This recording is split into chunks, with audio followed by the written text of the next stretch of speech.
자, 안녕하세요. 반갑습니다. 예. 반갑습니다. 오늘은 이제 여러분 인문학에서 요거 지겨울 때 내년 초에 바로 이제 다른 것도 할 거예요. 이제 할 수 있는 프로그램이 노자장자도 한번 여러분 다 한번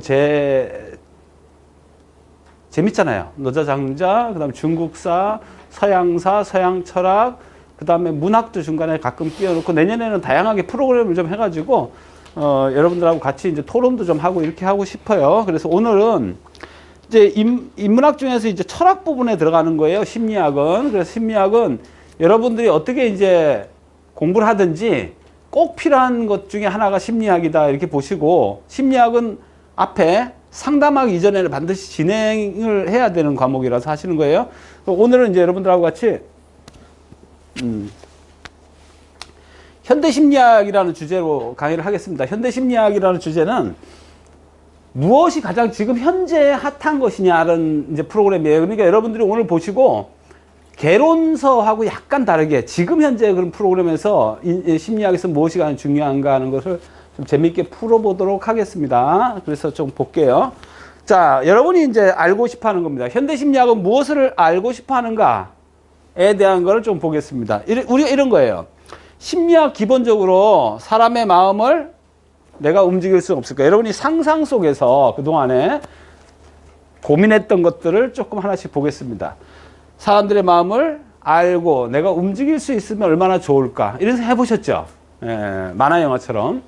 그리고 감정을 잘 다스리는 방법은 있을까? 지금 우리가 현대인들한테 가장 중요하게 생각하는 몇 가지를 쭉 풀어놨어요. 그 다음에 인간관계를 잘할 수 있는 방법은 없을까? 기억을 잘하고 공부 잘하는 방법은 없을까? 이게 전부 심리학의 주제입니다. 지금 현재. 오감을 어떻게 하면 잘 활용할 수 있을까? 오감 알죠? 우리가 보는 거, 나는 거. 오늘 이제 이런 얘기를 할 거예요. 그 다음에 성공은 어떻게 하면 할 수 있을까? 좋죠? 성공. 오늘 이제 앞으로, 오늘 얘기할 주제입니다. 그 다음에 범죄자는 왜 생겨나고 막을 수는 있는 걸까, 없는 걸까? 이런 주제가 현대 심리학의 주제입니다. 그리고 내 능력을 올리는 비법은 없을까? 자, 오늘은 자지 말고 잘 들으셔야지 이런 것들을 해결해 드립니다. 욕구를 만족시키는 방법은 없을까? 내가 갖고 있는 욕구를 어떻게 하면 만족시킬까? 그리고 행복하게 사는 방법은 무엇일까? 상대방의 속마음을 읽는 방법은 없을까? 그 다음에 조직 내에서, 우리도 조직이죠. 여기서 동료의 또는 상사의 마음을 읽어낼 수는 없을까? 그 다음에 우리가 사업을 할 때, 여기 사업하시는 분도 몇 분 있잖아요. 비즈니스 할 때 상대방 마음을 어떻게 하면 읽을까? 오늘 주제가 이런 겁니다. 괜찮죠? 네. 여기에 대한 해답을 하나씩 드릴 건데, 개괄적으로 드리다 보니까 안에 들어가는 거는 이제 조금 이따 다시 할 거예요. 다음에. 자, 안에 들어가 보겠습니다. 여러분들이 가끔 이런 걸 느낄 겁니다. 두 가지를 보는 거예요. 어떻게 보느냐는 꿈도 있죠. 두 가지로 해몽을 해요. 뭐냐면 꿈을 꿨으면은요, 예지몽이 있어요. 예지몽은 뭘까요? 이게 뭔가를 갖다가 암시하는 거다. 그래가지고 우리는 괜히 기분 좋을 수도 있고 기분 나쁠 수도 있고요. 두 번째는 무의식을 발현하는 거다. 마찬가지입니다. 처음 만났는데 왠지 기분이 좋다. 이것도 두 가지로 봅니다. 뭐 불교 쪽으로 보면 뭘까요? 인연법입니다. 전생에 내가 무슨 이 사람하고 무슨 그런 게 있나? 여러분 혹시 저 옆에 사람들을 보자마자 그런 거 느낀 사람이 있나요? 왠지 이 사람하고는 기분이 좀 뭔가 있어. 뭐가 뭔지 모르는데 야 이거 좀 내가 야 이 사람 어디서 본 사람 같기도 하고, 또 어떤 사람은 보자마자 기분이 좀 더러운 사람도 있어요. 그래서 이걸 갖다 뭐냐면 전이현상이라고 하는데, 나중에 심리학에서 이런 시험을 굉장히 많이 합니다. 좀 재밌는 실험 중에 하나가 뭐냐면요, 자기 얼굴하고 합성을 시킨 사진을 보면요 괜히 친근감을 느껴요. 그걸 자기애라고 전에 설명을 드렸는데, 이 전이현상이에요. 무의식적으로 누가 닮은 거를 봅니다. 그래서 우리는 판단을 할 때 사람을 닮은 걸 봐요. 무슨 말이에요? 어떤 사람 처음 딱 봤는데 괜히 기분이 좋으면은 옛날에 나한테 기분 좋았던 사람하고 연결이 되는 거고요. 어떤 사람을 봤는데 기분이 나쁘면은 전에 내가 사기당한 놈하고 똑같이 생겼다. 제 시계는 진짜 똑같다. 아주 똑같이. 그러면 기분이 괜히 나쁘죠. 저도 굉장히 궁금한 게 누가 저를 보고 어떤 생각을 할까. 제가 전부 보면 내가 조원기입니다 했더니 나 조씨 싫어하는데 이런 사람이 있더라고. 근데 가끔 그게 똑같은 조씨도 아닌데, 그죠? 이번에도 조두순 뭐 이러니까 또 기분 나빠요. 그래서 성에 대한 것도 있어요. 또 내가 교수님 무슨 형이에요? 그래서 저 AB형인데 AB형 옛날 신랑이 AB형이었는데 막 이런 사람이 있어요. 그러니까 그게 전부 다 전이가 된 거예요. 다른 현상이 여기다 빙의가 돼가지고 똑같을 거라고 미리 예측하는 거예요. 이게 전현상이라고. 그 다음에 단순 접촉 효과는요, 계속 보다 보면 좋아지는 현상이 생겨요. 그래서 여기서도 마찬가지로 처음엔 안 좋아졌는데 자꾸 보다 보면. 그래서 광고는 어떻게 하냐, 노출을 계속 시켜요. 그래서 여러분들이 어떤 광고를 딱 보면요, 처음엔 이상하던 광고가 계속 보니까 그죠?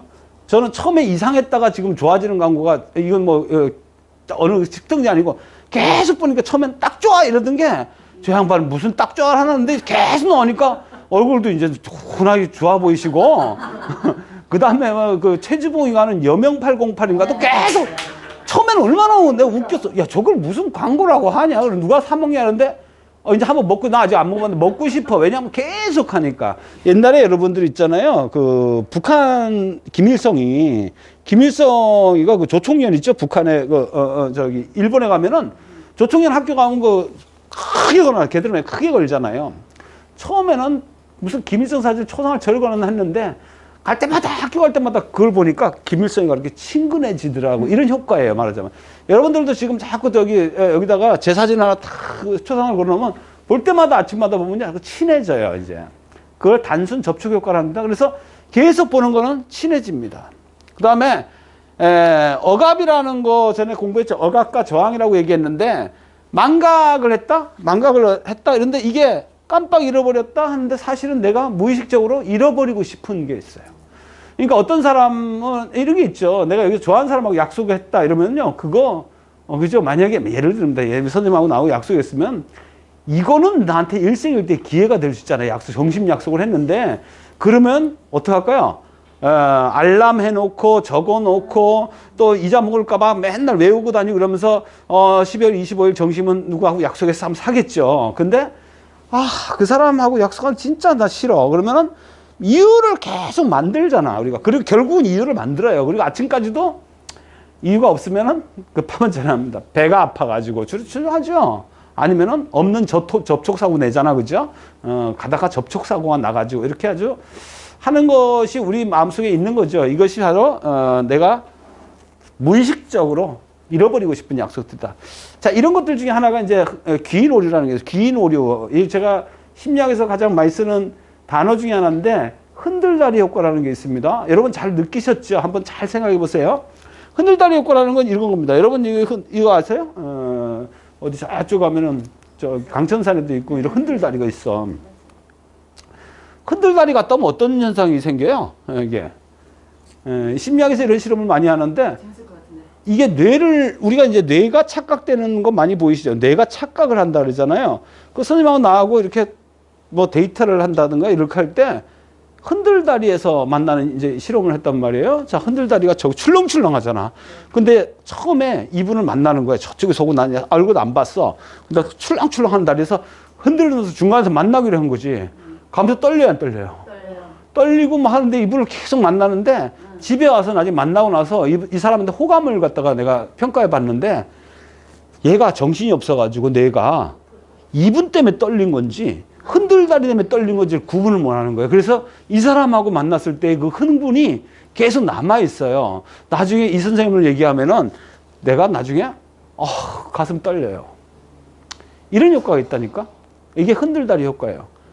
그래서 우리가 주로 남자분들 별로 없구나. 남자분들한테 얘기할 수 있는 건 뭐냐면은, 여자하고 만났을 때 나를 흥분시키려면 어떻게 한다?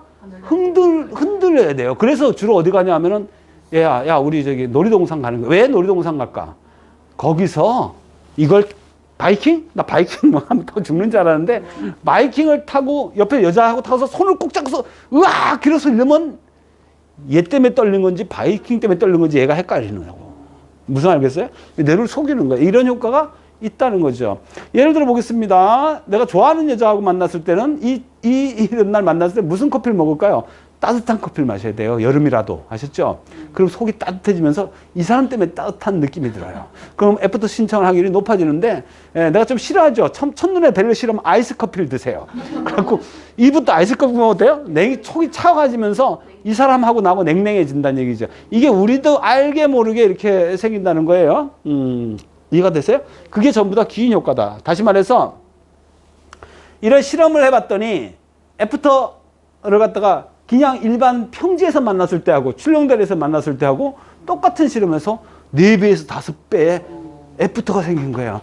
그러니까 여기서 지금 우리가 이렇게는 모르는데 이게 지금 막 이게 흔들리면서 막 공부를 하면은 공부 때문에 흔들리는 건지 내가 헷갈려가지고 여러분들이 교수님이 어때요? 그러면 그분만 생각하면 가슴이 출렁거려요. 이게 지금 된단 말이지. 그게 우리가 갖고 있는 긴 오류다. 긴 오류가 뭡니까? 사실은 그것 때문에 원인이 있는 게 아닌데 다른 원인을 갖다가 거기다 까 맞추는 거예요. 이게 뇌를 속이는 현상을 가지고 있다. 이게 심리학입니다. 일종의. 자, 그래서 이게 어딥니까? 어우, 청룡열차 타보고 싶어요? 안 타보고 싶어요? 그럼 여자들이 훨씬 더 잘 타잖아, 사실은. 남자들이 잘 못 타요, 사실은. 생각보다. 근데 이것도 마찬가지죠. 긴 오류입니다. 긴 오류인데 왜 그래서 연애할 때는 이게 누가 만든 게 아니에요. 저절로 우리가 귀신의 집 간다? 영화 본다? 영화도 무슨 공포 영화 본다? 아니면 멜로 영화 본다. 자, 좋죠? 이게 코미디 영화 이런 거 보면 안 좋아요. 애인하고 처음 만나가지고 어디 갈까요? 여러분? 재밌는 거 보러 가서 코미디 영화 보는 것보다는 뭐가 좋을까? 멜로 영화나? 아니면은 오히려 귀신 영화가 좋아요. 공포 영화가. 왜냐면 이제 뇌가 어때요? 공포 영화 보면 막 쇼킹하잖아. 그래가지고 뭐 엄마야 하면서 달라 안 하나? 그런가? 엄마야 하면서 일부러 하고 그러잖아요. 뭐 안 한 것처럼 그러지 말고. 그런데 이게 이제 멜로 영화 같은 거 보면 칼에 나오는 그 뭐 누가 나오지? 누가 하여튼 나와가지고 사랑하는 영화를 보면 가슴이 두근두근할 거 아니에요. 옆에 얘가 있잖아요. 얘 때문에 내가 두근거리는지 영화 때문에 그러는지 헷갈린다 이 말이지. 이게 귀인 오류란 말이에요. 그러면 여러분들이 살아가면서도 마찬가지죠. 어떤 사람하고 내가 좋은 관계를 유지하려면은 약간 그런 분위기를 만들라는 얘기예요. 그 분위기가 엄청 중요하다니까. 별로 안 좋아하는 남자하고도 생각해 보세요. 내가 여러분 별로 안 좋아하는 타입인데 전화해가지고 오늘 갑시다. 내가 오늘 그래서 남자들이 하는 거예요. 그래서 렌트카 하나 냈는데 뚜껑 없는 거 렌트카 하나 내가지고 오늘 같은 날 이 추운 날 하면 안 되지. 그래가지고 쫙 가가지고 막 장식된데 그죠? 불이 반짝반짝한데 다 들어가서 막 음악이 쫙 나오는 데 가서 제가 이 홀 다 빌렸습니다. 뭐 이러면은 흥분될 거 아니에요. 그런 게 다 효과가 있다 없다? 있는 거죠. 있는 거죠. 그럼 처음에 관심이 없다가도 이 사람 참 괜찮은데 이렇게 되겠죠. 그래서 그런데 사실은 알고 보면 그 남자가 좋아서 그런 게 아니고 그런 주변 환경이 좋아졌다는 얘기죠. 그게 오류가 잘못된 거죠. 이유를 잘못 갖다 붙이는 겁니다. 자, 그 다음에 유사성이라는 거 볼게요. 매력적인 건데 보면 여기 브로콜리가 쪼르륵 있잖아요. 브로콜리가 있는데 유사성 가설이라는 게 뭐냐면요. 매력 가설이에요. 처음에는 가까운 사람하고 이렇게 친하다가도 나중에는 비슷한 애들끼리 친해져요. 그 우리가 유유상종이란 말 썼잖아요. 유유상종 아시죠? 같은 사람끼리. 그래서 왜 그런지 모르겠지만은 나중에 보면 몰려다니는 거 보면 다 비슷비슷한 사람들이 이게 잘 몰려다녀요. 그 이유가 뭘까요? 하면은 이게 비슷한 사람끼리 몰려다니는 습성이 있는 거죠. 그 이유가 뭘까요? 말이 통한다. 내 편 들어준다. 안 그러겠어요? 당연하죠. 보세요. 그러니까 저처럼 키가 좀 작은 사람들은 키 좀 작은 사람끼리 하면 말이 통할 거 아니에요. 키 큰 놈들하고 가면 뻑하면은 넌 키가 작으니까 이렇게 할 거 아니야. 그래서 그런 게 자꾸 나한테 별로 상대방을 멀어지게 해요. 제가 몇 번 얘기했지만은 상대방을 멀어지게 하려면 단점 지적하면 된다니까. 지적질 하는 사람하고 같이 다니고 싶어요? 안 하고 싶죠. 그래서 지적질 안 하는 사람은요, 공통점이 많은 사람은 지적질 안 해요. 그렇지 않아요? 다 더러운 놈끼리 모여봐요. 전부 더러운 놈끼리 모이면 야, 너 왜 이렇게 더럽냐? 네가 더 더러워 이 새끼 이럴 거 아니야. 그래서 그게 별 효과가 없다니까. 그러니까 지적질 안 하는 애들끼리 다니려면은 다 삐리삐리 끼리끼리 다니는 거야. 끼리끼리 다니는 거를 유유상종이다 이렇게 얘기합니다. 그래서 사람들이 이제 자, 지금 얘기하는 거는 우리가 현대에서 이런 심리학들이 지금 가장 핫하다고 보시면 돼요. 그러니까 궁중심리 볼까요? 뭐예요? 이게 바로 우리 맛집을 얘기하는 겁니다. 왜 우리는 맛집에 가면은 나 요새 참 이런 말을 하면 죄송하지만은 우리는 입맛을 왜 내가 백종원 씨한테 다 맞춰야 되는지 잘 모르겠어. 내 입맛도 있잖아. 근데 그 집에 3대 천왕 나왔다 그러면 내가 뭐 그분을 나쁘다 하는 거 아니에요? 어떤 뭐 요리에 지금은 뭐 백종원 선생님이 제일 핫하니까 그렇다 치고 많은 무슨 맛집 프로그램 많잖아요. 그러면 우리 대부분의 사람들이 뭐라 해요? 맛집 거기다가 마크 붙여놓고 텔레비 나왔다 그러면 가잖아요. 저는 개인적으로 몇 번 갔는데 거의 실패를 한 게 별로 맛이 없었어요. 근데 내가 왜 맛이 없다고 하면서도 여기 있는 분들하고 다 그 집을 찾아갔을 때 내가 맛이 없다 하면 안 되는 이유가 뭘까요? 다른 사람들이 다 맛있어 할까봐. 그러면은, 안녕하세요. 아유, 오랜만이야. 엄청 핸섬해졌는데, 이쪽으로 와요. 그래. 그러면 무슨 말이야, 이게? 내가 중심이 돼서 내가 입맛을 고르는 게 아니고, 전체가 다 사람들이 좋아하다 보니까, 잘못 말하면 뭐예요? 네이비? 똥립이라 그래? 그거 뭐라 그래? 네이비 하여튼 그런 거 될까봐 엄청 조심스러운 거예요, 말하기가. 그래서 일단은 남들이 가서 이렇게 막한 집에 가서 먹어보면은, 남들이 좋다면 나도 좋은 거라고 해야지 내가 일단 똥립이 안 되니까. 그럴 거 아니에요? 그래서 군중심리 있는 거예요. 그래서 옛날에 제가 아마, 조금 어렸을 때 본 것 같은데, 뭐 음식점이나 이런 거 그때 장사가 잘 되는 집이 잘 팔려, 그지? 집 내놓으면은. 그럼 집 내놓으면은 이렇게 사람을 좀 사가지고 나 그걸 봤어요. 손님을 계속 안 차려. 왜냐하면 전세 집 사러 갔다가 전세 얻으러 갔다가 사람이 없으면 이 집 장사한다는 걸 안 샀어.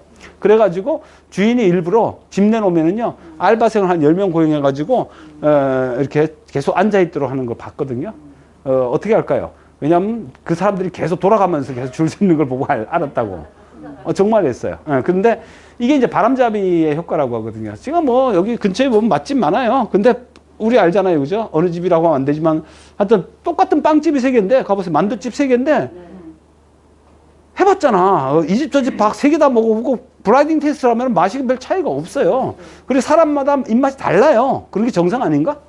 다 다른 게 정상인데 이 집 빵집이 유독 사람이 서 있는데 거기 나도 안 서 있는 집가 사는 것보다는 조금 그 집이 맛있을 것 같아. 희한하죠? 그게 군중심리라고. 그래서 여러분들도 여기 장사하시는 분 있으면 줄을 세워 놓으세요. 지금 알바생들 비슷하게 줄을 세워 놓고 하는 게 훨씬 낫다. 요새 왜 그럴까? 이 심리는 도대체 뭘까? 그러니까 내 입맛이 아니고 왜 남한테 맞출까? 이 심리가 뭔지 나도 궁금해. 근데 이걸 갖다가 내가 맛있다고 내가 욕 들어먹기 싫은 거야. 난 내가 입맛이 별로 안 좋아해, 사실은. 그래서 내가 옛날에 한번 이런 경험이 있어요. 어디 가다가 냉면을 먹었는데 진짜 맛있더라고, 그 집이. 그래가지고 친구들 다 데리고 왔다 욕을 거지같이 뜯어먹었어, 내가. 넌 그게 입이냐? 이렇게 막. 그럼 내가 왜 그러는가 나 고민을 해보니까 그때 먹었을 때 내가 배가 엄청 고팠던 거예요. 그래, 그 집 거 내가 2그릇 먹었거든. 비빔냉면을. 그래, 친구들 데리고 왔을 땐 나도 별로 맛이 없더라고. 왜 배가 불렀거든. 근데 나는 솔직히 얘기해서 나는 배고플 때 먹는 게 맛있다라는 신념을 가지고 있는 사람이 뭘 먹어도 맛있어요, 배고프면. 그렇죠? 그래서 이거 사실 객관적이진 않아요. 어쨌든 간에.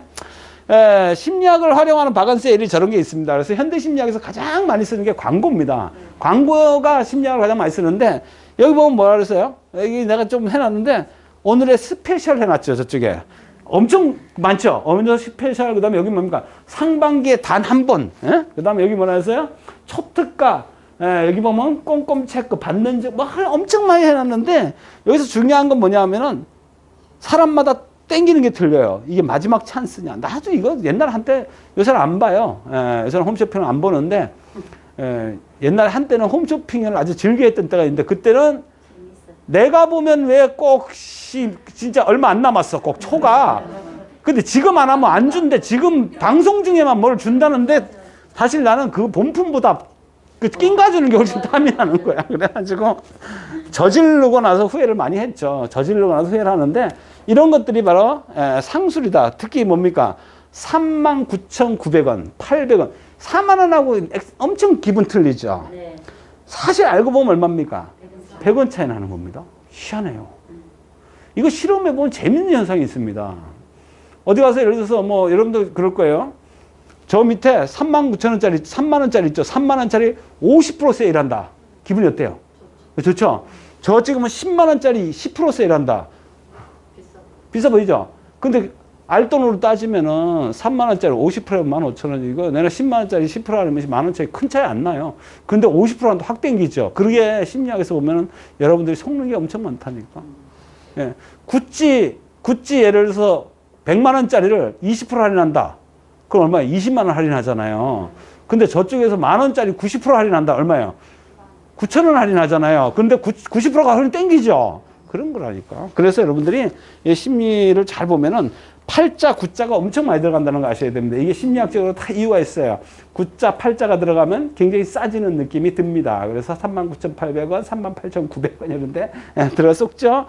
쇼핑과 느낌이 착각된다는 게 무슨 말이냐면은 그래서 저 안에다가 우리가 광고하는 사람, 요새는 할 일 없는 옛날 사람들이 전부 다 모델로 들어와요. 무슨 말 알겠죠? 왜냐하면 그 사람이 좋으면 여기는 뭐 이분은 뭐 내가 좋아하는 그런 게 아니고 저분이 왜 그 방송하다 일로 들어왔겠어요? 저분을 좋아하는 사람 느낌, 저 사람이 얘기하면 맞는 것 같아. 근데 그거 아니에요. 그래가지고 내가 좋아하는, 요새 뭐, 그래서 왜 광고를 하면은 뜨는 사람 다 쓰잖아요. 요새 뭐, 임모 씨 뭐, 방송에서 뭐, 이렇게 하면은, 무슨 탁자 들어가시는 분 좋아하는 분 있는데 그런 분이 광고하면 그게 좋아 보여, 안 좋아 보여? 좋아 보인다니까. 두 번째, 제가 광고하는데 내가 좀 팔아줘야 되겠어. 이런 생각도 드니까. 그래서 엄청나게 팔리기 때문에 그분들이 모델로 쓰이는 겁니다. 제가 모델로 나가면 안 팔릴 거예요. 그죠? 왜 안 팔릴까요? 팔아줘야지. 여러분들이 팔아줘서 안 하는 거예요. 여러분이 팔아줘서.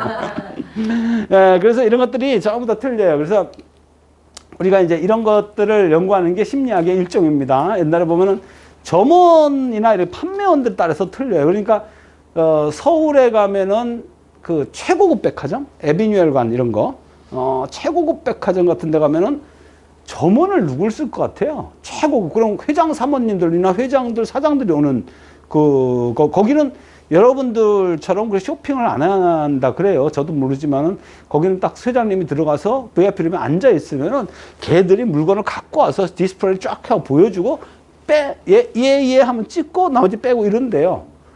저도 그런 거 한번 해봤으면 좋겠는데 아직까지 저한테는 안 하는데 그런데요.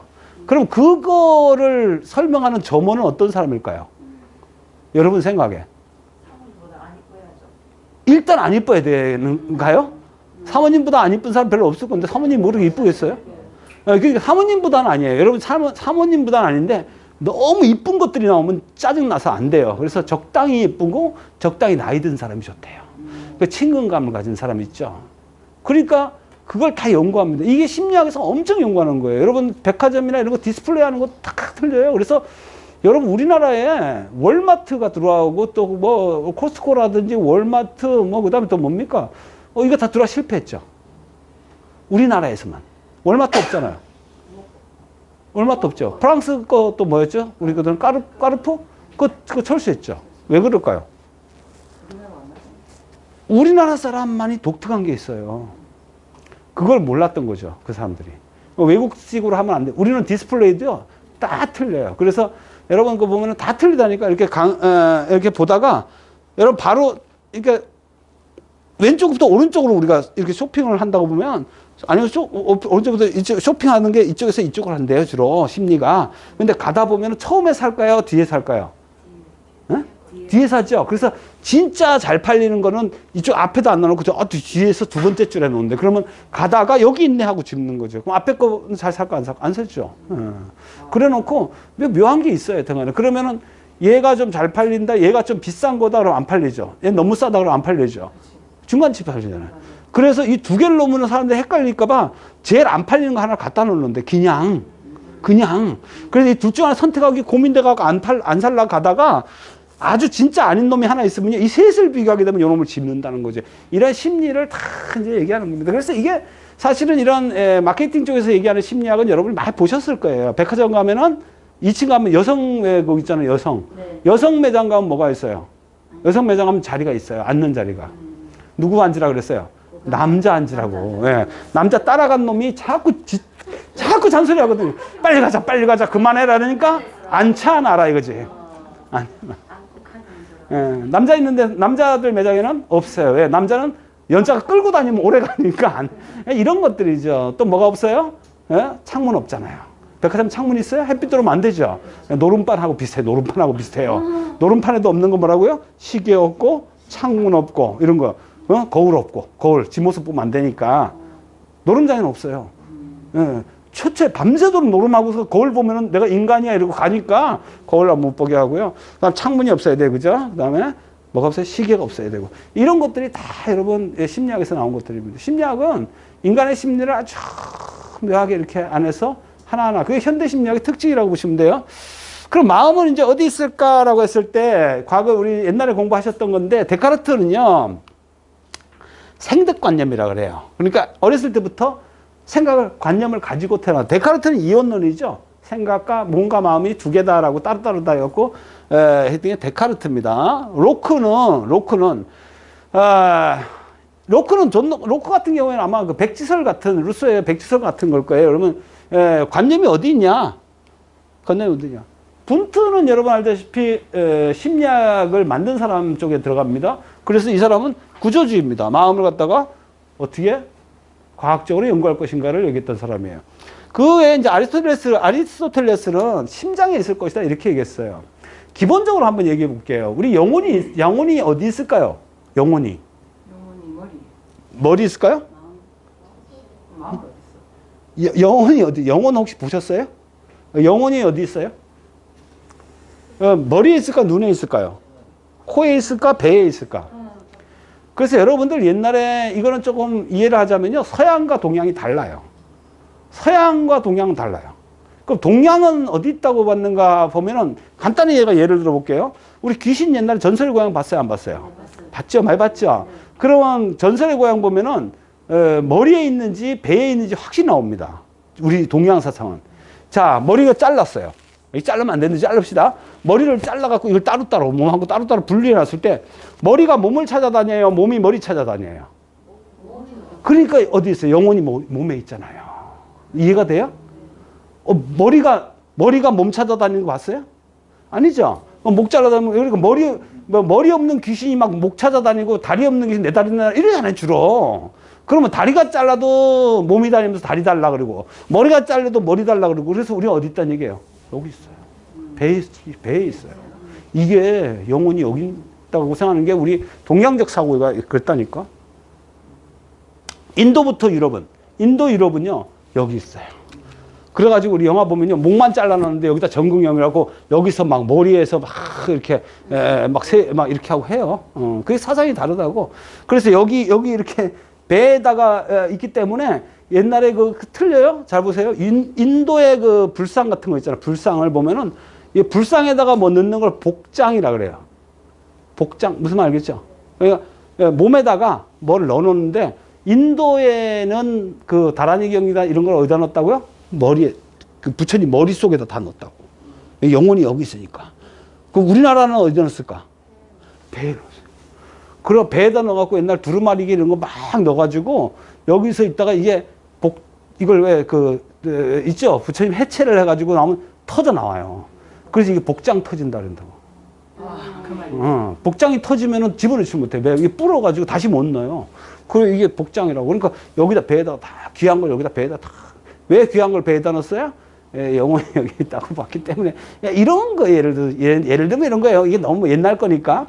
그래서 아리스토텔레스 같은 경우에는 심장에 있을 거다. 이렇게 얘기했다고. 심장에 영혼이 있을 거다. 이게요. 마음이라는 게 영혼하고 똑같잖아요. 그래서 아리스토텔레스는 알다시피 뭐예요? 이 학문의 기초를 만든 사람이에요. 기하학, 우리가 말하는 지금 말하는 학문의 줄기를 이 사람이 만드는데 여기 보면 영혼론에서 영혼이 어디다 보면은 심장에 있을 것이다라고 얘기했던 거예요. 그래서 우리가 그럼 정말로 우리는 이 영혼이 어디에 있는 걸까를 한번 보면은 옛날에 이런 연구를 많이 했습니다. 인위적으로 할 수 없지만 늑대 소년 이런 거 보셨나요? 우리 그 옛날에 늑대 이야기 나오잖아요. 그럼 늑대 소년이 진짜로 있었단 말이야. 그럼 얘가 태어나고 비행기 떨어져갖고 늑대들이 젖을 먹여 키워요. 그런 것도 보셨죠? 디즈니 영화 같은 거 있잖아. 그럼 여기서 키우는데 얘는 그러면은 상상해봐. 얘는 지금 어떻게 클까? 늑대를 엄마를 알고 클 거 아니야. 일단 1번 첫 번째 말을 할까 못할까? 언어를 가르쳐줘야지. 그럼 언어 구조는 우리가 갖고 있잖아요. 갖고 있는데 안 가르쳐주면 안 한다는 거 확실하죠. 그 다음에 보세요. 얘가 냄새의 무반응, 표정 없고 표정도 그럼 누가 가르쳤다는 얘기예요? 엄마 걸 보고 배웠다는 얘기야. 표정도. 태어날 때부터 있는 표정이 아니라는 얘기죠. 두 번째 냄새 무반응. 후각이 그동안 이게 생득이라고 하지만은 분명히 교육을 받아서 후각이 발달됐고 식물에도 반응하고 높은 곳에 먹을 찾거나 이런 지능도 발달하지 않았다는 거죠. 그래서 이 야생아 아베롱이라는 이제 이게 얘가 이제 발견된 거죠. 그래서 발견됐는데 얘 보니까 안 배우고 교육을 안 하면은 동물하고 거의 비슷하더라. 무슨 말겠죠? 그래서 이런 연구가 이제 시제되는 거예요. 그러면은 이제 우리가 지각에 대해서 저번에 잠깐 지각 심리로 했는데 우리 보세요. 우리는 마음의 눈으로 사물을 본다는 겁니다. 그래서 인간이라는 것은 좀 달라요. 이게 눈으로 보는 것도 있지만 마음으로 보는 게 많더라. 왜 그러냐면 똑같은 걸 보는데 얘하고 다르게 보죠. 얘는 좌측으로 하고 얘는 우측으로 하잖아요. 우리가 똑같은 놈을 보고서 얘가 뭐냐고 묻는데 방식이 달라요. 그리고 또 중요한 게 여러분 살아온 경험에 따라서 다르다고 본다고. 그러니까 여기서 저를 갖다가 어떻게 보냐 하면은 제가 어떻게 보이세요 하면 참 좋아 보여요 하는 사람도 있고 나빠 보여요 하는 사람도 있을 거라고. 그거는 내가 절대적으로 나쁘다 좋다가 아니고 그 보는 사람 마음이야. 근데 그 보는 사람 마음이 어떻게 본다고? 지 경험에 따라서. 내 옛날에 저런 놈하고 똑같은 놈한테 사기당한 적이 있어. 이러면 일단 기분 나쁜 거야 일단은. 내가 무슨 죄를 졌다고. 내가 뭐 죄 졌나?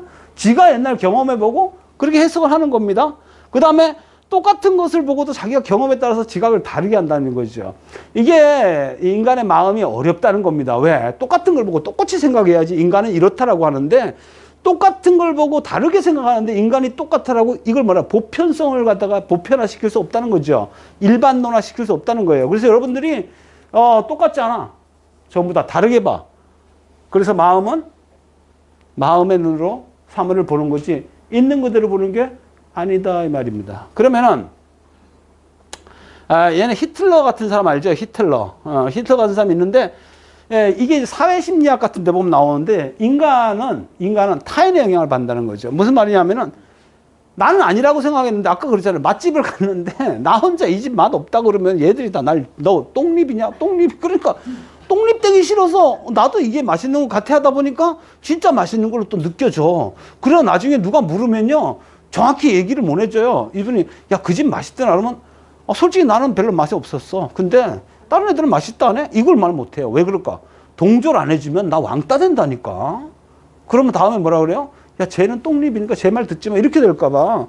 나도 그 집이 맛있어. 그러면 뭐가 될까? 일단은 나는 백종원급으로 올라가는 거예요. 백종원이가 3대 차랑 달아준 집이 맛있다고 나도 했잖아. 그러니까 같은 맥락에서 내가 동조를 해줘야지 나도 그 속에 들어가는 거예요. 이해가 돼요?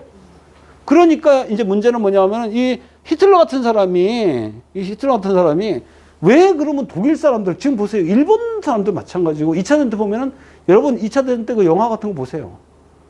정말 웃기잖아요. 유대인을 그렇게 죽이면서 완장차고 그때 당시 그 독일 영화를 보면은 독일 놈들 어떻게 저 잔인할까? 근데 여러분 독일 가보셨잖아요.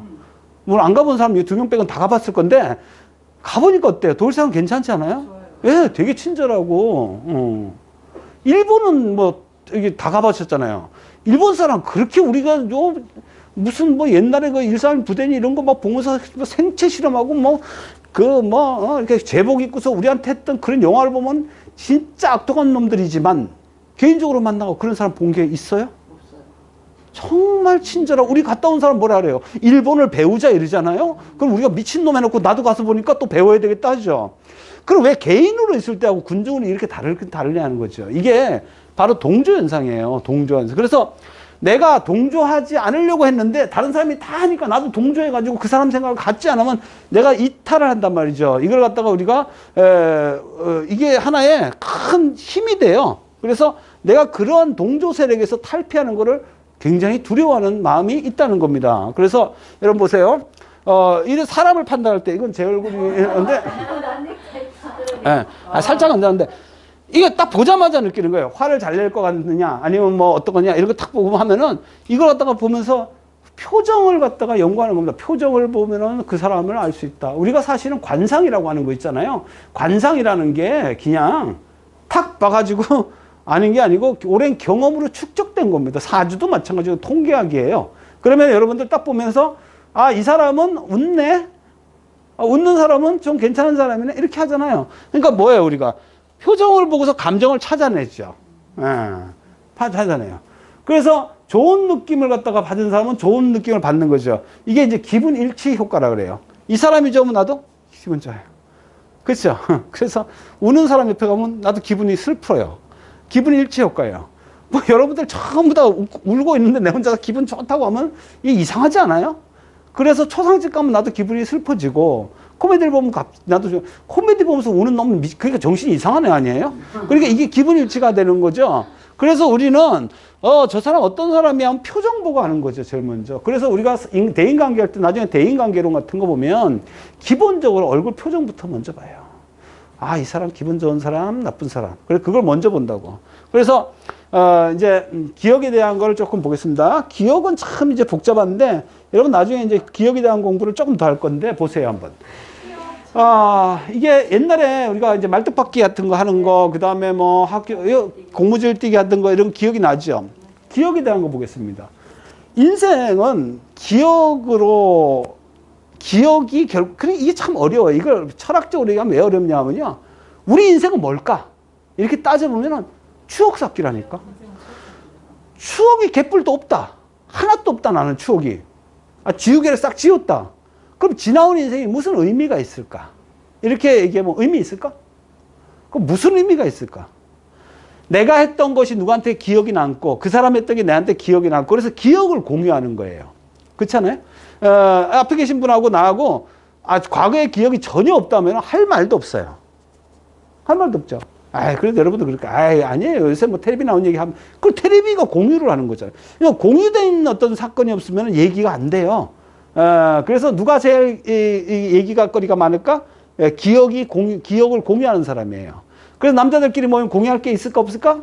별로 없어요. 그러니까 할 게 있는 게 뭐예요? 군대 얘기, 축구 얘기, 여자 얘기, 군대에서 축구한 얘기 잘한다. 그래, 그렇게 하잖아. 우리가 농담 삼아 얘기하지만 맞아요. 그러면은 어린 시절을 기억을 갖다가 나왔더니 즐거운 기억, 괴로운 기억, 어느 쪽도 아는 기억이 5대 3대 2더라.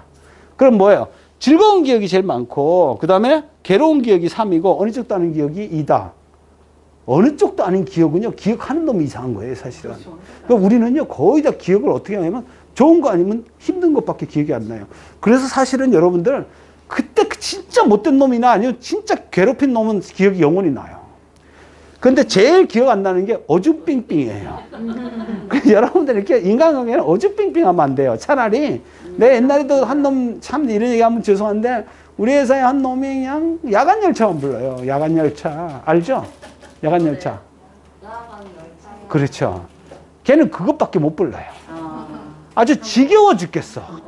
회식 때가 되면 이제 또 부를 거지. 아니, 미리 꼽아놔요. 문제는 뭔지 아세요? 걔는 술 먹으면 그걸 5번이나 불러요.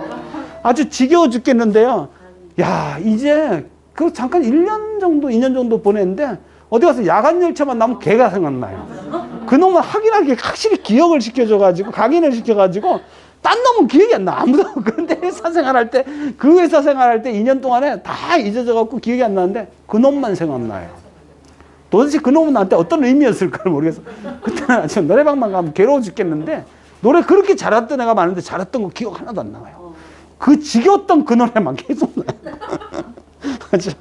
신기하죠? 그러니까 우리가 기억이라는 게 특이해요. 그래서, 인간관계 심리학이나 심리학을 공부할 때 이게 여러분 이 그림은요 옛날 이발소 가면 가장 많이 걸려있던 그림입니다. 그 알죠? 이게 로렌츠라는 사람인데 이 사람이 그 각인에 대한 연구를 했단 말이에요. 그럼 각인에 대한 연구는 뭐냐 하니까 각인이에요. 각인시킨다 이런 말 있죠? 그러면은 우리가 부모라는 걸 언제 각인할까? 이런 실험이에요. 그래서 부모라는 거를 알긴 알까? 근데 새들은 깨어나자마자 처음 보는 거를 부모라고 인식을 해요. 그래서 알 깰 때, 여러분, 그래서 알 깰 때, 나 그거 해보고 싶어요. 나 지금 여기도 알 깰 때 그냥 내가 깎으면서, 내가 너희 부모야. 이렇게 하면 애들이 얼마나 절절절절, 애들은 지 얼굴을 몰라요.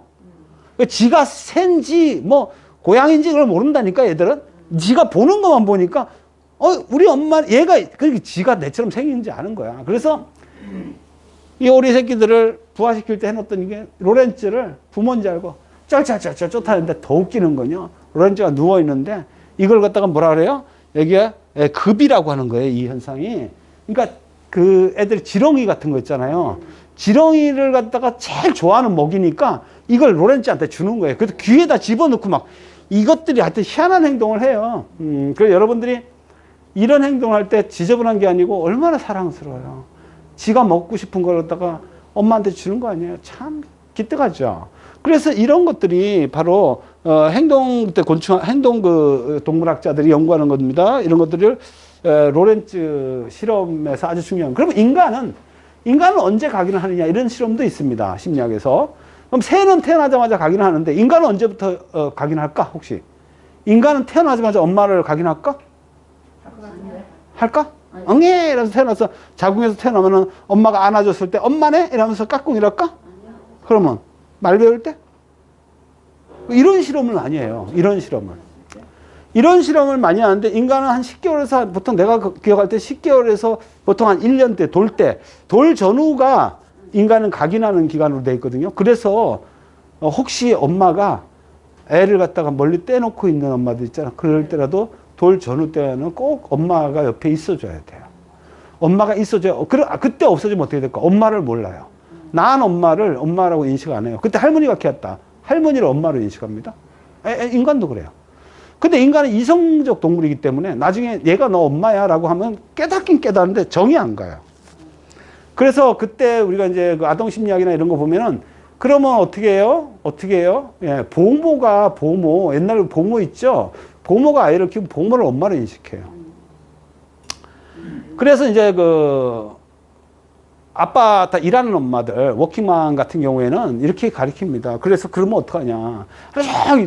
돌 때인데, 할머니한테 맡겨놨다가 저녁 때 잠깐 보잖아요. 아이고, 우리 애기하고 자잖아요. 그럼 얘가 엄마라고 할까? 할머니를 엄마라고 할까? 할머니를. 그래서 할 수 있는 방법이 뭘까요? 질이에요, 질. 하나 알겠죠? 질이 뭐예요? 양보다 질이라고. 할머니는 하루 종일 있어줬지만 엄마는 저녁 때 갖고 치대야 돼요. 그래서 제일 좋은 게 목욕같이 하는 거예요.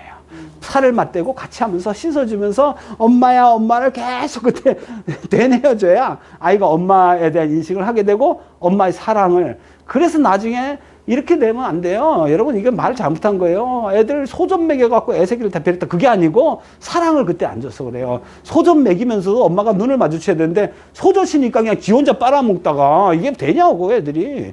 그쵸? 근데 자꾸 우리가 이제 인간을 평가할 때 이제 소전 먹여서 소전 먹인 게 아니고 그거보다 엄마가 난 사랑을 안 줘서 그랬다 이렇게 생각을 합니다. 어쨌든 이런 게 있고요. 자, 그럼 인간관계에 대해서 나중에 상담을 하시게 되면 이런 일이 생깁니다. 예를 들어 한번 보겠습니다. 피곤한 인간관계라고 해놨는데 무의식적으로 전이가 되는 거 한번 보세요. 어떤 현상이 생기는가? 이런 겁니다. 연인과 오래 사귀지 못했습니다. 어떤 여자의 가명입니다. 이진주라고 이제 가명으로 이 여자분이 26살짜리인데 연인과 오래 사귀지 못해요. 그 대인관계가 좁아갖고 쉽게 친해지지만 사람이 좀 피곤하게 만들어서 헤어지고 이런 게 반복됩니다. 연락이 끊어지면은 불안해가지고 자주 전화를 해요. 친한 친구, 애인이죠. 이런 여자분들이 있습니다. 여기 남자분들이 있지만 이런 애인 별로 안 좋아합니다. 수시로 전화해서 확인해요. 지금 뭐 해? 누구 하고 있어? 이런 거죠. 그 다음에, 연락이 끊어지면 불안해가지고 전화하고, 그 다음에 약속이 업무 등으로 취소되어도 차였다고 생각. 오늘 약속이 있는데, 자기야, 내가 오늘 진짜 급한 일이 생겨가지고 회사에 뭐 이러면은 내가 차인 거군. 이렇게 생각을 해버린다고. 그래서 상대방이 사과하고 이러면은 왜 내가 나를 막 울다가 또 막 이런 거 있잖아요. 울다가 분노하다가 또 이렇게 하다가 대화 중간에 또 너무 심하게 한다 해서 뭐 자기 화났어? 이렇게 또 물어보고 돌아버리는 거죠, 이거. 그래가지고 이러면 이제 상대가 어떻게 될까? 우리 저기 남자분들, 남자는 이러면 아웃됩니다. 녹초가 되면 이제 끝, 게임 끝, 이렇게 하고 딴 데 가버리는 거죠. 이런 경우가 이제 있어요, 실제로. 이게 이제 어디서 생기는 거죠? 자, 뒤에 보겠습니다. 두 번째인데, 히스토리입니다. 히스테리인데, 히스토리죠. 근데 이진주라는 애가 똑같은 애는 아니에요. 다른 애입니다. 부모가 싸워요. 계속 싸우고 4살 때 아버지가 집 나갑니다. 그러니까 어머니와 단둘이 살겠죠. 9살 돼가더니 새아빠가 생겼어요. 엄마가 능력이 있습니다. 일단. 그죠? 엄마가 그래 자주 이제 늦게 아빠 새로 생겼으니까 이제 애인도 생기고 있으니까 자주 가끔 외박하고 그 다음에 애는 학교 생활 안 되고 구토하고 빈혈도 있고 보건실 자주 가고 엄마가 집에 있을 때는 응석 부리기도 하다가 드디어 중학교 입학 때 엄마가 새아빠 헤어졌어요. 그리고 나서 정상적으로 이제 독립생활을 했습니다. 그리고 어머니 다시 재혼하고. 복잡했죠? 자, 이런 이제 케이스가 상당히 많습니다. 여러분 나중에 심리학을 다 배우고 상담학을 배우면은 요새는 이혼 문제나 이런 것들, 새아빠 문제가 상당히 있습니다. 이런 걸 케이스를 한번 보고 말씀드릴게요. 자, 일단 정신분석 저번에 조금 배우셨잖아요. 무의식을 좀 들여다보자는 얘기입니다. 다음에 이제 여러분들하고 상담 심리학 이제 진짜 들어갈 때는 사례를 가지고 공부를 많이 합니다. 케이스 바이 케이스를 가지고 이걸 갖다 이제 어떻게 볼 거냐, 인지 상담을 할 거냐, 뭐 정신 분석할 거냐 이렇게 보는데 정신 분석 잠깐 해볼게요. 아까 이진주입니다. 이진주인데 어머니 눈 밖에 날까봐 강한 불안 증세가 나오겠죠. 그 다음에 어머니에게 사랑받고 싶어서 그런 욕구를 당연히 가지고 있을 거고요. 그 다음에 집착 감정으로 이걸 갖다 누구한테 돌렸다고요? 연인한테 돌린 거예요. 그래서 집착 감정이 엄마한테 갈게 남자한테 들러붙어가지고 양가 감정입니까? 좋아하니까 사랑받고 싶고 분리불안 느껴진 거죠. 분리불안 느끼니까 자꾸 전화하고 그렇게 되는 거예요. 그 다음에 사랑해 주지 않는 것은 사랑받고 싶은 욕망이 너무 크면요. 사랑을 나 안 받아주는 걸 용서할 수가 없는 거예요. 이게 심해지면 이제 우리가 집착이라고 얘기하는데 여러분들 이거 병이에요. 이거 자기가 병인지 모른다 근데. 내가 왜 사랑하니까 그러는데 왜 사람들이 요새 왜 보면 데이트 폭력 같은 경우에도 사랑하면 문제가 안 되는 걸로 생각하는데 여러분 사랑이 죄일 수가 있어요. 내가 이 사람을 사랑해요. 죄예요? 죄라니까요. 이 사람이 허락해줘야 사랑받는 거예요. 사랑하는 거예요. 이게 우리가 잘못 이해하고 있어요. 사랑은 나 혼자 하는 걸로 이해하는데 절대 아니에요. 그러니까 저도 괴로울 때가 한 번씩 있다니까 그게. 내가 싫은 거는 사랑이 아니에요. 그러니까 적당한 선에서 왔다 갔다 하면 되는데 상대방한테 의견을 구하는 거죠. 그렇지 않을까요? 그러니까 내가 좋아하는데 왜? 그럼 스토킹이 돼요. 그래서 이게 어느 정도 서로 간에 합의가 됐을 때 사랑이라는 말이 되는 거지 일방적으로 한쪽이 그러면 그거는 스토킹이 되는 거죠. 이게 더 가는 겁니다. 그 다음에 나중에 볼비 애착이론이라고 하는데 볼비 애착이론은 저번에 한번 설명을 했을 건데 볼비 애착이론은 심리학책 그 개론에 잘 나오는 겁니다. 원숭이를 가슴을 잘라요. 이게 아주 잔인한 실험일 수도 있는데 원숭이를 가슴을 자르면 모유가 없죠. 모유가 없고 이쪽에 철사로 만든 그 원숭이한테다가 그 우유병을 붙여놔요. 이게 잔인하죠. 친엄마가 뭐가 없어요? 우유가 없는 거예요. 우유가 젖이 없는 거예요. 젖은 어디 있어요? 철사한테 있는 거예요. 철사로 만든 그 원숭이한테 있어요. 그럼 원숭이가 먹고 싶으니까 어떻게 할까? 철사에 달라붙어서 우유를 빨아먹고요. 빨아먹고 나서 엄마한테 가서 안겨요. 얘는 어디에 애착이 될까? 과연 철사한테 애착이 될까? 엄마한테 애착이 될까? 이런 실험을 해요. 어디한테 애착이 될까요? 철사한테 애착이 될까요? 보울비의 실험을 한번 쳐서 보세요. 그러니까 이게 이런 실험을 강제적으로 하는 건 참 잔인하죠. 막 유방을 잘라내고 이런 거 하는데 하여튼 보울비의 실험은 그쪽입니다. 그러면 최초의 애착이 있는 어머니한테 시작하는데 사랑받을 수 없는 형태. 자, 이게 사실은 중요한 거는 뭐냐면 최초 애착 이제 공부를 다시 하게 되는데 애착 형성의 기본은 엄마예요. 누구라고요? 엄마입니다. 그러니까 애착의 형성은 엄마한테 되고요. 도덕의 형성은 아빠한테 돼요. 이게 역할이 달라요. 그러니까 아이가 정서적으로 불안감을 가지고 있다 하면 보통 누구한테 문제가 있다고 보냐면 누구야? 엄마한테 문제가 있는 경우가 많아요. 감성적, 정서적인 부분은 엄마가 보통 관할을 하는 게 많고요. 도덕적으로 문제가 있을 때 누가요? 아빠의 영향이 있다라고 봐집니다. 어쨌든 간에 그런 것들이 있긴 있는데 실제로는 뭐라고요? 똑같지가 않다는 거예요. 사람마다 다르다. 그래서 이건 케이스 바이 케이스 좀 봐야 됩니다. 자, 그래서 일단 여러분들이 이제 전체적으로 요즘 현대 심리학에서 어떤 것을 우리가 다루어 나가고 중요하게 여기는가 하는 것을 개괄적으로 보고 있는 거예요, 오늘. 이거 하고 쉬겠습니다. 자, 사람의 인상을 결정하는 거. 그래서 인상이 중요한데 아까 인상 표정을 보고서 사람을 우리가 판단한다 했잖아요. 근데 사람의 인상을 결정하는 것이 무엇이냐라고 하면 중요타자라는 게 있습니다. 중요타자는 뭐냐면 타인 중에서 중요한 사람이 내 인생을 결정하는 거예요. 그럼 여러분들 인생에서 중요한 타자를 한번 그려보면 돼요. 사람마다 틀려요. 중요타자가 누구냐? 일단 부모는 중요타자의 1번으로 들어갑니다. 두 번째, 형제도 들어가고요. 두 번째, 세 번째, 선생님도 들어가고요. 그 다음에 신랑도 들어가고 애인도 들어가고 막 이렇게 들어가요. 내 주변에 있는 사람 중에서 중요타자가 뭘 들어간다고요? 내가 대인관계와 인상을 결정하는데 중요한 역할을 한다는 거죠. 그럼 뭐냐? 타인에 대해서 어떤 이런 사람도 영향을 주는데 주로 부모 이외에 친구, 연인, 선생님 이런 것들이다. 자, 중요타자는요 어떤 현상을 가지는가 볼게요. 이런 사람들 처음 만나는 사람을 갖다가 닮은 사람하고 끼워 맞추는 겁니다. 전에 우리가 지각심리 할 때 배웠죠. 삼각형에다 군데군데 빵꿀 떼어놔도 우리는 삼각형으로 인식을 해요. 우리 머리에서 메커니즘이 동그란 금을 그어놓고 중간중간을 뻥뻥뻥 떼어놔도 우리는 뭐라 그래요? 원인해라고 하죠. 똑같은 생각이 뭐가 들어간다고? 사람한테도 적용이 됩니다. 응? 그래서 만약에 선생님이 나를 봤는데 옛날에 애인하고 나가 너무 닮았다. 그러면은 사실은 아닌데도 무슨 행동하면 거봐. 난 저 사람 저럴 줄 알았어. 왜? 저렇게 생긴 사람 다 저래. 끼워 맞춘 거죠. 이게 이제 끼워 맞춘. 그래서 이걸 갖다가 우리가 자동적으로 사람을 판단하는 시스템. 이게 바로 관상이고 인상이에요. 사람 딱 보면 아, 저 사람 인상 좋다. 그거 내가 갖고 있는 암묵적 인격이라고 얘기하는 겁니다. 내가 갖고 있는 시스템에다 맞춰버려요. 내가 가지고 있는 시스템에다가 걔를 집어넣어가지고 얘 이럴 거야. 그래가지고 여러분이 어떤 현상이 생기냐면은 이런 현상이 생깁니다. 사기당하는 것도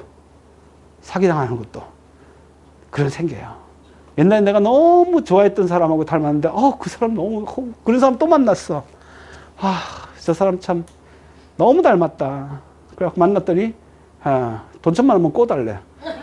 이건 아닌 것 같은데 이러려고 만든 건 아닌데 그 사람 그때 생각하니까 그 사람 너무 약속도 잘 지키고 진짜 매너 진짜 짱이었거든요. 이 사람도 당연히 그럴 거야 하고서 돈을 빌려줄 수 있다는 거죠. 하지만 떼먹는 거죠. 내가 암묵적으로 그 사람을 이런 사람으로 인격화 시킨 겁니다. 여러분 그런 게 굉장히 많아요. 심리학 책 첫 페이지에 나오는 게 첫인상에 대한 겁니다. 그래서 어떤 사람, 저번에 한번 얘기했는가 모르겠는데 어떤 사람이 버스를 탔습니다. 근데 너무너무 멋있는 사람이 탔는데 이 사람을 누구 닮았다 그래요? 그냥 우리가 그냥 기본적으로 그렇게 생각해요. 탔는데 장동건 닮았어. 장동건. 내가 혹시 또 개인적으로 누구를 또 좋아하는 사람도 알겠지만 장동건 닮았다 합시다. 워낙 잘생긴 대명사니까. 장동건 닮아가지고 장동건 닮은 사람 봤어. 애들한테 막 자랑했어요. 그래갖고 그래? 뭐 좋겠다. 이런데 한 달 정도 계속 그 사람 만나려고 그 시간에 버스를 탔어요. 근데 한 달 지나서 그 사람이 안 타는 거예요. 이사 가버린 것 같아요. 일기장에 썼어요. 장동건 닮은 그 사람 너무 보고 싶다. 내가 사랑하는 것 같다. 막 이렇게 썼어요.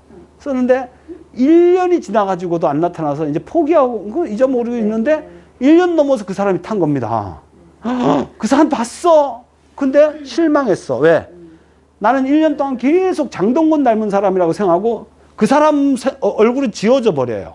무슨 말 알겠죠? 그 사람 얼굴은 지워져 버리고 그 사람 있는 자리에 누가 들었을까? 장동건이 들었습니다. 그 장동건 닮은 사람 이러다 보면 장동건이 떠오르는 거예요. 그 사람 얼굴은 잘 기억이 안 나요. 이제 1년 지났으니까. 그리고 1년에 그 사람 탔는데 사실 변한 게 없어요. 그 사람 옛날 그대로인데 내가 그동안 장동건을 너무 생각해가지고 탔는데 헐? 왜? 장동건 아니네? 이렇게 돼요. 처음에 만났을 땐 장동건 비슷한 사람을 장동건이라고 인식했는데 너무 오랫동안 장동건 씨를 생각하다 보니까 뒤에는 내가 생각했던 그 사람이 아니네 그렇게 돼요. 그리고 이게 뭐냐면요. 내가 생각했던 표준에다 맞춰버리는 거예요. 여러분들 항상 그런 게 있어요. 그래서 우리가 가지고 있는 인상이라는 것은요. 인상이라는 것은 경험에다가 맞춰가지고 그 사람을 할 수 있다. 이렇게 됩니다. 자, 여기까지 하고 10분 쉬었습니다. 네.